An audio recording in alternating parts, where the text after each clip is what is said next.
Today it is $600 gaming PC build time for the months of August and September 2016. So make sure to drop a like rating and subscribe, but let's get straight into the build and kick it off with performance.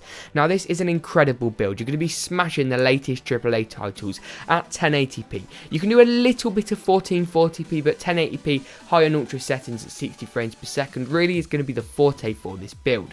You may need to turn anti-aliasing down a couple of notches in some games and the more intensive games and textures and that kind of ambient occlusion side of things might need to go down slightly, but apart from that this is a very capable build. And with any build it starts off with the CPU. The CPU I went for was Intel's Core i5-6400. A nicer clock speed would have been a bit more desirable. 2.7 GHz could be cited as on the low side. It isn't the best clock speed that ever went, however this is a capable chip in the latest AAA titles.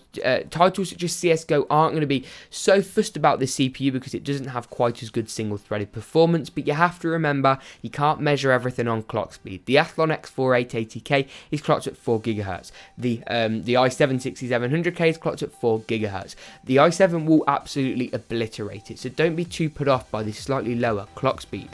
The motherboard housing this is the ASRock H110M-HDV. It's a micro ATX board with an LJ1151 socket. It's a really nice motherboard, USB 3, PCI 3 and SATA 3 6GB per second, all of which are interfaces we're going to be using in this build. Because we've gone Skylake, DDR4 is supported, and that is the RAM that Skylake chips like. So the Kingston HyperX Fury Black comes in black, white, red or blue, but I went for the black one in this build. 8GB is more than enough for gaming. It tends to be the sweet spot for 1080p and what games tend to enjoy 8GB of RAM, and a DDR4 2133MHz clock speed is nice and snappy. You don't need anything higher for gaming, and games can't really utilise that just yet.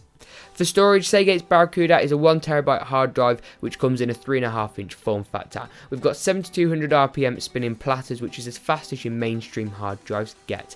SSDs are always going to obliterate hard drives in terms of speed, but from a value standpoint this is the only option. For the video card, Gigabyte's GeForce GTX 960 has a 2GB frame buffer, ideal for 1080p, and was a really good choice. Now I know what you're thinking, James, AMD just released the RX 480, which smashes the 960. Nvidia just released the 1060, which smashes the 960. However, pricing on those is incredibly volatile. I haven't found an RX 480 yet for less than $230-ish, and until they come down in price, this is the best option. The 1060 comes in at even more than that. So to stick within the confines of our $600 budget, this was the option I went for. It looks sleek, it's a nice small form factor, and a great option from Gigabyte. For the case, the Corsair Carbide Series 88R is a new one from Corsair. It's got a window, USB 3, USB 2 and a micro ATX form factor, meaning that it's not going to take up too much space, whether that be under or on top of a desk or workstation.